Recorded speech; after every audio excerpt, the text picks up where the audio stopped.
पंडित दीनदयाल उपाध्याय जी के जन्मदिन के शुभ अवसर पर आप सभी को बहुत बहुत शुभकामनाएं दे रहे हैं। आज उनके विचार हम सबके लिए बहुत अधिक प्रासंगिक हैं। जो उन्होंने हमें विचार दिए, उन विचार प्रवाह को हम लेकर के आगे बढ़े और उस विचार प्रवाह के कारण आज देश में, दुनिया में हम काम कर पा रहे हैं। उन्होंने जो एकात्म मानव दर्शन का सूत्र हम सभी को दिया, जो उन्होंने हमें बताया कि अंत्योदय किस प्रकार से करना है, समाज की अंतिम पंक्ति में खड़े हुए व्यक्ति को योग्य बनाना है, सक्षम बनाना है, उसको स्वावलंबी बनाना है, स्वाभिमानी बनाना है। यह अंत्योदय का सूत्र पंडित दीनदयाल उपाध्याय जी ने दिया। उनका जन्म 25 सितंबर को हुआ, हम सभी जानते हैं। मथुरा के नगला चंद्रभान जगह में, छोटी सी जगह में उनका जन्म हुआ। उनका पालन पोषण मामा मामी के यहाँ हुआ, जो राजस्थान में धानुका क्षेत्र है वहां पर हुआ। और पढ़ाई के लिए पिलानी गए वो, उन्होंने पढ़ाई किया और अच्छी पढ़ाई किया और हर समय सर्वश्रेष्ठ अंक वो लाते थे। और हम सभी जानते हैं कि सिविल सर्विसेज की परीक्षा भी उन्होंने पास की, लेकिन उन्होंने ज्वाइन नहीं किया। संघ के प्रचारक बने, राष्ट्रीय स्वयंसेवक संघ के संपर्क में आए वो और 1942 में संघ के प्रचारक बने। 37 में वो संपर्क में आए, 42 में प्रचारक बन गए और उन्होंने संपूर्ण जीवन देश की सेवा के लिए, समाज की सेवा के लिए लगा दिया।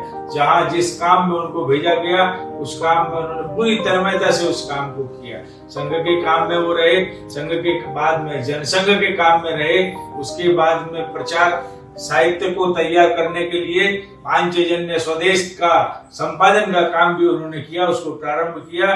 बाद में जनसंघ के महामंत्री के तौर पर लगातार 15 वर्ष तक जनसंघ के महामंत्री के तौर पर काम किया और 1967 में उनको राष्ट्रीय अध्यक्ष जनसंघ का बनाया गया। प्रभु ने कुछ ऐसा प्रकोप हुआ कि वो हमें छोड़ करके चले गए 1968 में, 68 में। और दीनदयाल जी ने जो उनका जो जीवन था, जितना भी जो समय था, वो समय देश और समाज के काम में लगाया। उनका जो चिंतन था प्रतिपल प्रतिक्षण देश और समाज के लिए था। उनके जो सहयोगी थे, वो सहयोगी भी हमेशा यही कहा करते थे कि दीनदयाल जी हमेशा अपने देश के जो गांव हैं, गरीब हैं, उनके बारे में, महिलाएं हैं, उनके बारे में विचार करते रहते हैं कि किस प्रकार से हम उनको योग्य बनाएं, सक्षम बनाएं। क्योंकि आजादी के काल के बाद लगातार सरकारें काम करेंगी, सरकारें बनाएंगी, सरकारें करेंगी, ये मन में बात आती थी और वो सुनते थे उन बातों को। चुनाव भी प्रारंभ हो गए थे, लोकतंत्र की प्रक्रिया भी प्रारंभ हो गई थी और फिर भी लेकिन उनके मन में दुविधा रहती थी कि सब कुछ सरकार को क्यों करना चाहिए, समाज को भी करना चाहिए। सरकार और समाज मिलकर के अगर कोई काम करेगा तो बहुत प्रभावी होगा। और इस प्रकार से वो हमेशा समाज को अपने जीवन में बहुत बड़ा महत्व देते थे। और परिवार ये समाज की मूलभूत इकाई है।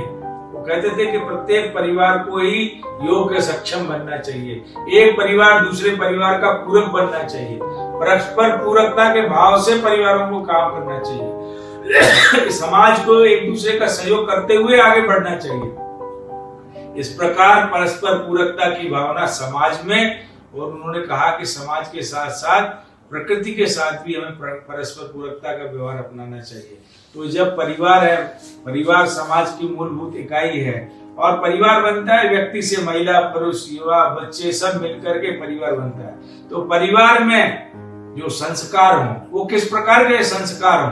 वो कहते थे जो हमारी परंपराएं हैं, रिचुअल्स हैं, वही जो प्रयत्न पूर्वक लगाई गई हमें अच्छी आदतें हैं, वही संस्कार है, वही संस्कृति है। उन्हीं संस्कृति, उन्हीं परंपराओं के आधार पर हमारे देश के परिवारों को काम करना चाहिए, उनके रोजी रोटी का प्रबंध होना चाहिए, उनके आगे के व्यवसाय का प्रबंध होना चाहिए, उनके काम का प्रबंध भी उसी आधार पर होना चाहिए जिस प्रकार के हमारी अपनी रीति रिवाज हैं, परंपराएं हैं, पहनावे हैं, जो हमारे रिचुअल्स हैं, उनको हमें ध्यान में रख करके आगे बढ़ना है। और तभी हम समाज को संगठित रखते हुए देश की सेवा कर सकते हैं। वे कहते थे कि हमारे देश में हिंदुओं के अलावा भी अन्य संप्रदाय हैं, मुस्लिम संप्रदाय, ईसाई संप्रदाय और भी बौद्ध संप्रदाय है।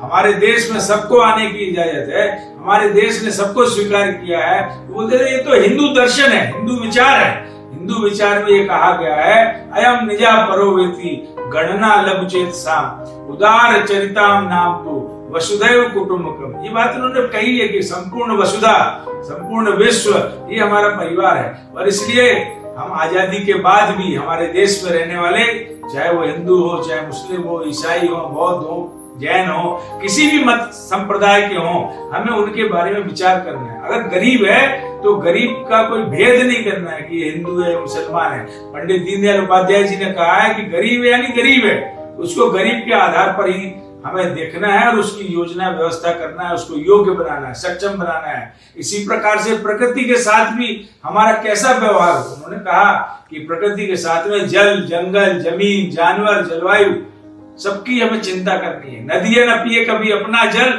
वृक्ष न खाए कभी अपना फल, सूरज हमें रोशनी देता, हवा नया जीवन देती है। पंडित दीनदयाल जी ने कहा कि प्रकृति, नेचर, उसके साथ में हमें कॉम्प्लीमेंटरिटी का भाव रखना चाहिए, परस्पर पूरकता का भाव रखना चाहिए। हमें उनको देना है, उनसे प्राप्त हो रहा है। अगर हमें उनसे प्राणवायु मिल रही है तो हमें उनको जल देना है। हमें जंगलों को काटने की आवश्यकता नहीं है, हमें पहाड़ों को तोड़ने की आवश्यकता नहीं है, हमें नदियों को रोकने की आवश्यकता नहीं है। हमें नदियों को अविरल, निर्मल बहाना है। ये बोलते थे कि हमारी नदियां निर्मल अविरल बहें, हमारे जंगल हरे भरे हों, हमारे पास में इतनी प्रकार की उपज, कृषि उपज, वनोपज, पशुधन इतना अधिक मात्रा में हो कि हम अपने संसाधनों के आधार पर, अपने रिसोर्सेस के आधार पर अपने देश को खड़ा कर सकें, अपने देशवासियों को सामर्थ्यवान बना सकें।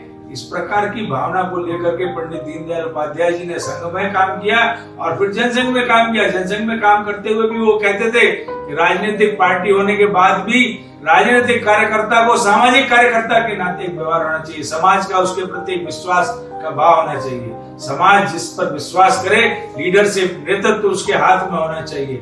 और आज की जो सरकार है, आज के जो प्रधानमंत्री हैं नरेंद्र भाई मोदी जी, उन्होंने भारत में जो एक गरीबों के लिए जो प्रधानमंत्री आवास योजना का शुभारंभ किया, जो जिनके आवास नहीं है उनके लिए आवास की व्यवस्था, जिनके पास भोजन नहीं है तो किसान अगर है तो उसके लिए किसान सम्मान निधि की व्यवस्था, ये ठीक उसी दिशा में हम जा रहे हैं जिस दिशा में हमें जाना चाहिए। आजादी के इतने वर्षों के बाद हमने अंत्योदय की बात, कांग्रेस की सरकार रही, इंदिरा जी भी रही, गरीबी हटाओ की बात भी हुई, योजनाएं भी बनी, योजना आयोग भी बने, योजना आयोग ने, सरकारों ने धन की व्यवस्था भी की, लेकिन वो धन ठीक प्रकार से नीचे नहीं पहुंचा।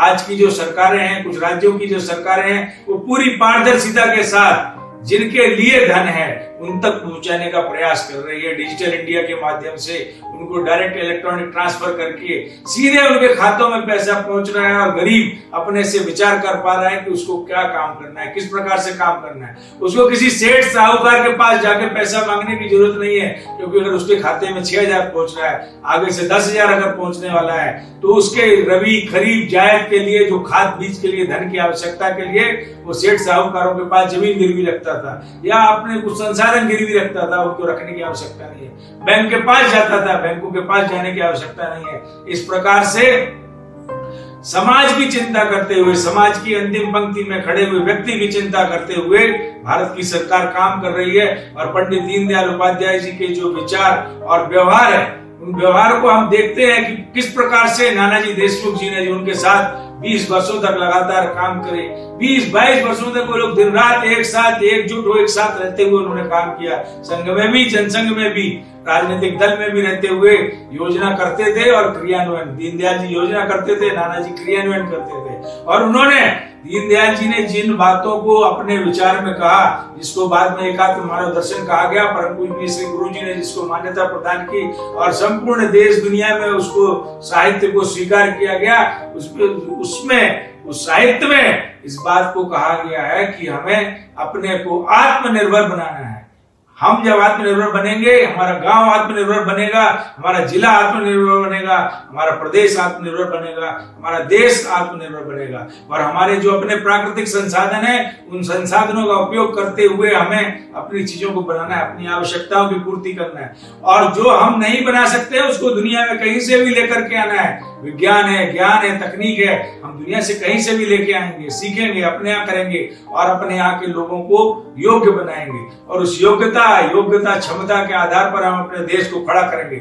ऐसा पंडित दीनदयाल उपाध्याय जी का विचार और नानाजी देशमुख जी ने ग्रामोदय प्रकल्प को लेकर के इस अभियान को आगे बढ़ाया, इसको दिखाया, लोगों को बताया कि किस प्रकार से हो सकता है।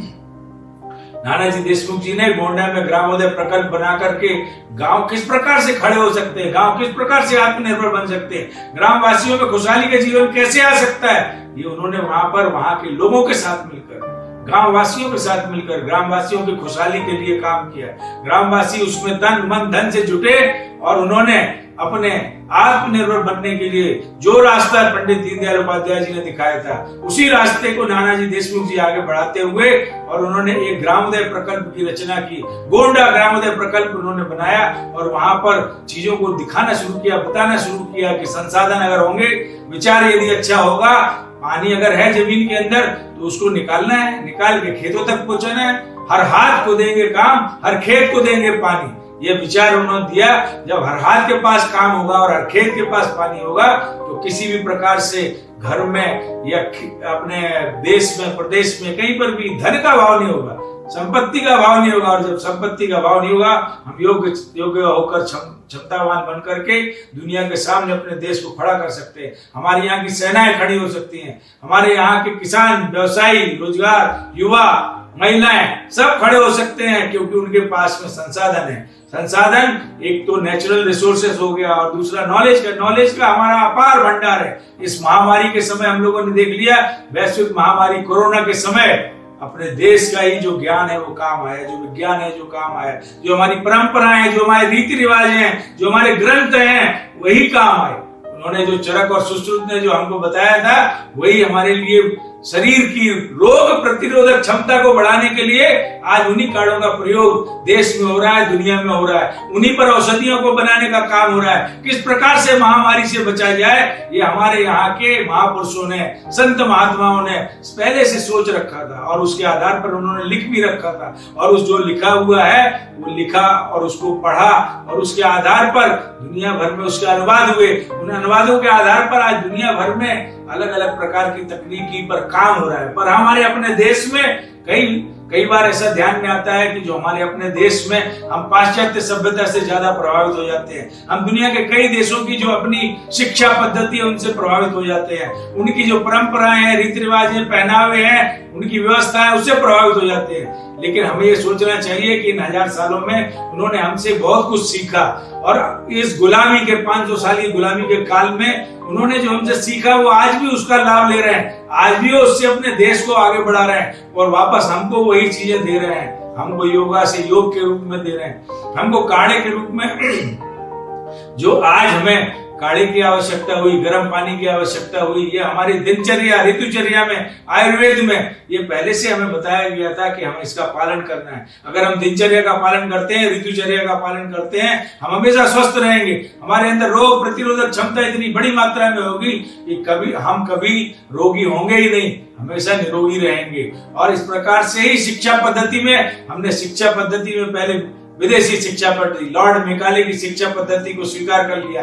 बाबू बनाते गए, लोगों को नौकरियां मिलती चली गई, लेकिन आज फिर से कई वर्षों के बाद विचार होकर के और नई शिक्षा नीति हमारे सामने आई है। मातृभाषा में प्राथमिक शिक्षा में पढ़ाई, घर घर में चीजों को जानना, समझना, पढ़ना और आगे बढ़ना। जब तक हम अपनी चीजों को जानेंगे, समझेंगे नहीं, तब तक हम अपने को खड़ा नहीं कर सकते, बड़ा नहीं कर सकते। इसी कारण से नई शिक्षा नीति में प्राथमिक शिक्षा हो, चाहे माध्यमिक शिक्षा हो, उच्चतर माध्यमिक शिक्षा हो, हायर एजुकेशन हो, सभी जगह पर हमने अपनी शिक्षा पद्धति को डॉक्टर राधा कृष्णन जी से लेकर के, स्वामी विवेकानंद जी से लेके, रविन्द्रनाथ टैगोर जी से लेकर के, सभी के विचारों को समझकर, महात्मा गांधी जी के विचारों को लेकर के, और ये जो नई शिक्षा नीति बनी है, नई शिक्षा नीति को प्रभावी बनाने के लिए हम सबको मिलकर जुट करके काम करना है। और यही शिक्षा नीति के माध्यम से हम अपनी चीजों को पुनः स्मरण करेंगे, पुनः याद करेंगे, पुनः अपनी चीजों को वैज्ञानिक आधार पर सिद्ध करेंगे और उनको स्थापित करेंगे पूरी दुनिया में। आज ये आवश्यकता है कि हमारे अपने जो सिद्धांत हैं, हमारी अपनी जो परंपराएं, हमारे अपने जो रीति रिवाज हैं, उनको हम वैज्ञानिक दृष्टि से प्रामाणिक करें। अपने अपने स्वयं उसको लाभ लें और दुनिया को उसका लाभ दें। एकात्म मानव दर्शन में शरीर, मन, बुद्धि और आत्मा की बात कही गई है। ये शरीर अकेला चाहे तो कुछ नहीं कर सकता, मन अकेला चाहे तो कुछ नहीं कर सकता। इसी प्रकार से बुद्धि है लेकिन विवेक नहीं है तो कुछ नहीं कर सकते। तो हमें शरीर, मन, बुद्धि, आत्मा और उस आत्मा का भी विवेकपूर्ण जो भी निर्णय है, जो भी काम है, वो विवेक को ध्यान में रख के करना है।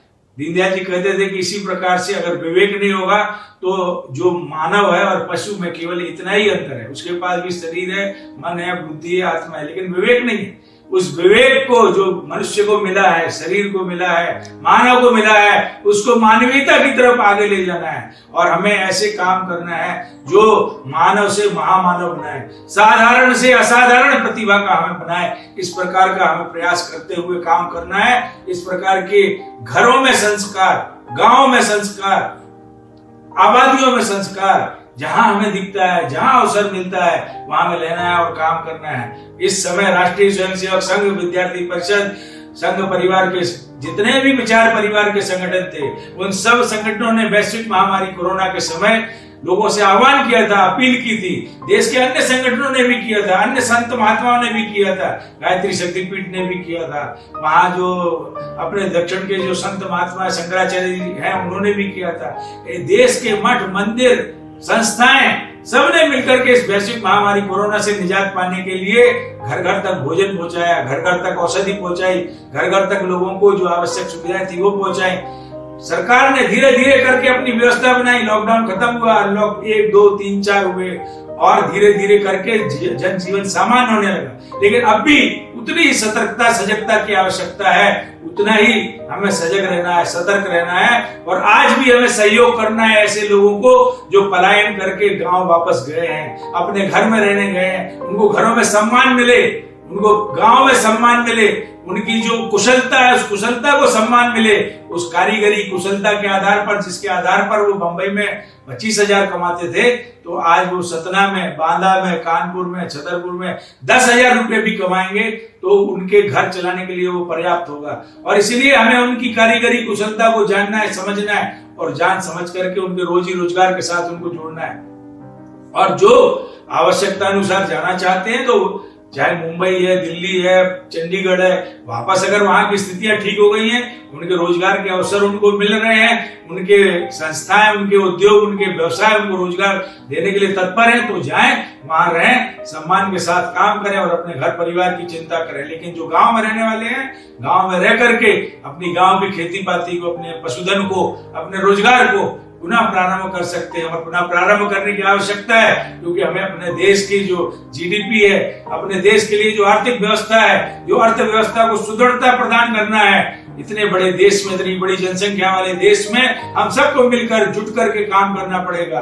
जो जिस काम में है वहां से उसको कुछ न कुछ प्रोडक्टिव होना पड़ेगा। और वो जब वहां काम करेगा, मेहनत करेगा, कुछ उत्पाद करेगा, कुछ विपणन होगा, कुछ पैसा आएगा, तो सरकारों के पास भी पैसा होगा, घरों में भी पैसा होगा और फिर से हम अपने नए जीवन को प्रारंभ कर पाएंगे। इस वैश्विक महामारी कोरोना के समय हमें बहुत बड़ी सीख मिली है। उस सीख को हमें लेना है, आगे बढ़ना है, समाज का सहयोग करना है। इस समय में गुरुद्वारों ने स्थान स्थान पर लंगर का आयोजन किया। हर जगह जो मस्जिदें थी वहां पर भी कुछ गरीब लोगों की व्यवस्था हुई। मंदिर या संत महात्माओं या ट्रस्ट संस्थाओं के द्वारा व्यवस्था हुई। ये अपने को अभी जारी रखना है, इसको बंद नहीं करना है। अभी आवश्यकता है। हमारे देश में जितने अधिक गांव नहीं है उतनी अधिक सामाजिक संस्थाएं हैं। सरकार को सामाजिक संस्थाओं को लेकर के साथ में, केवल एस्पिरेशनल डिस्ट्रिक्ट नहीं, जो गरीब जिले हैं वो नहीं, केवल अविकसित जिले हैं वो नहीं। आज तो हमें संपूर्ण देश के संपूर्ण जिलों पर विचार करना है। मुंबई महानगर, कलकत्ता, दिल्ली, नोएडा, यहाँ पर भी हम देख सकते हैं कि गरीब किस प्रकार से है। जिनके पास रोजगार नहीं, वो कितनी खराब अवस्था में है। उनके पास रहने नहीं, उनके पास किराए के लिए पैसा नहीं है, उनके पास खाने के लिए भोजन नहीं है। तो केवल नीति आयोग को केवल अविकसित जिलों की नहीं, उनको सभी जिलों पर विचार करने की आवश्यकता। अविकसित जिलों पर विशेष रूप से ध्यान दें, लेकिन जो विकासशील हैं, विकसित होने वाले हैं, विकसित हो चुके हैं, ऐसे भी जिला, नगर, महानगर, उन महानगरों में जो काम करने वाली संस्थाएं, उद्योगपति, व्यवसाय, सबको साथ में जोड़ें, उनके साथ बैठकर काम करें, एक नीति बनाएं और 3 वर्ष के अंदर हमारे अपने इस देश को पुनः जो हमें 5 जो कहा गया है कि 5 ट्रिलियन इकोनॉमी, कोई बड़ी बात नहीं है हमारे देश के लिए। हमारे देश के अगर एक एक व्यक्ति, महिला, युवा, किसान, मजदूर सब जुट करके काम करने लग जाए तो 5 ट्रिलियन इकोनॉमी की हमें हमारा देश ये 3 साल में उसको प्राप्त कर सकता है। ये क्षमता है हमारे अंदर और हमने करके दिखाया है। हमारे देश की सेना ने करके दिखाया, हमारे देश के युवाओं ने करके दिखाया, हमारे देश की महिलाओं ने करके दिखाया। आज महिला पायलट राफेल उड़ाने जा रही हैं। ये एक बहुत बड़ी विशेष बात है। जिस देश में महिलाओं को घर से निकलने नहीं दिया जाता था, आज उस देश की महिलाएं अगर राफेल उड़ाने के लिए तैयार हैं तो इसका मतलब है कि हमारा देश आत्मनिर्भर बनने की दिशा में आगे बढ़ रहा है, आत्मनिर्भर बन रहा है, आत्मनिर्भर बनेगा, ये हमारा विश्वास है। हम सब मिलकर एकजुट होकर केवल एक भाव से, समभाव से एक ही विचार करेंगे। हमें स्वयं को आत्मनिर्भर बनाना है, अपने परिवार को आत्मनिर्भर बनाना है और अपने गांव को आत्मनिर्भर बनाना है। हमारे जो आसपास समाज में जो सामाजिक समस्याएं हैं उसका समाधान भी हमें स्वयं खोजना है। कोई मंत्रालय आकर के हमारी समस्याओं के समाधान का प्रयास नहीं करेगा, कोई अधिकारी आकर के हमारी सामाजिक या घर की समस्याओं के समाधान का प्रयास नहीं करेगा। समाधान हमें स्वयं खोजना है।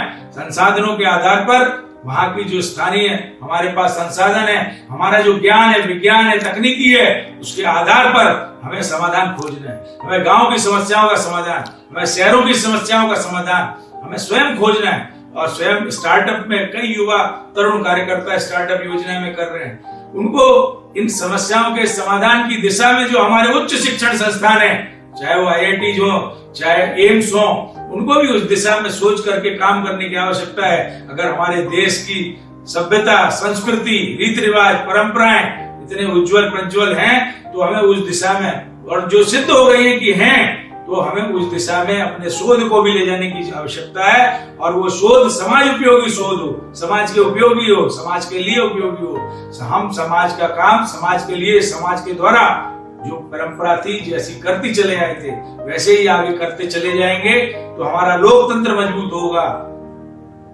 मनमानी हुकूमत को लोकतंत्र नहीं कहते। ये दीनदयाल जी ने कहा था अपने उनके भाषणों में कि जो मनमानी हुकूमत करने वाले लोग हैं उसको लोकतंत्र नहीं। लोकतंत्र में प्रत्येक व्यक्ति का योगदान होता है, तो इस प्रत्येक व्यक्ति के योगदान को दिखना चाहिए। विकास में भी प्रत्येक व्यक्ति का योगदान और भागीदारी सुनिश्चित होनी चाहिए। और जब से भारत सरकार ने और कुछ राज्य सरकारों ने काम करना शुरू किया है, भागीदारी को बढ़ाना शुरू किया है, योजनाओं में बिठाना लोगों को शुरू किया है, क्रियान्वयन में सम्मिलित करना शुरू किया है, तो वो काम पहले से बहुत अधिक मात्रा में अच्छे हुए हैं। सफलताओं का प्रतिशत बढ़ा है और सफलताओं की कहानी, मन की बात में माननीय प्रधानमंत्री जी लोगों को प्रेरणा देने के लिए समय समय पर सफलताओं की कहानी सुनाते हैं। कई न्यूज चैनल्स भी अब सफलताओं की कहानी सुना रहे हैं, जो उनको लगता है कि ये स्टोरी ऐसी है कि जो लोगों को प्रभावित कर सकती है। तो ऐसी स्टोरीज भी electronic media, print media, social media पर भी इस प्रकार की पॉजिटिव स्टोरीज भी बहुत बड़ी मात्रा में आ रही हैं, जो समाज को एक अच्छा संदेश दे रही हैं। और कुछ मात्रा में समाज में जो चीजें नहीं आनी चाहिए वो भी आ रही हैं। उन पर ही रोक लगाने का काम सरकारों का है, सरकारें करेंगी। सरकारें उस दिशा में आगे बढ़ रही हैं और इसी विश्वास के साथ एकात्म मानव दर्शन के प्रणेता पंडित दीनदयाल उपाध्याय जी को हम प्रणाम करते हैं, उनको सशक्त नमन करते हैं और पुष्पांजलि करते हुए अपनी बात को पूर्ण करते हैं।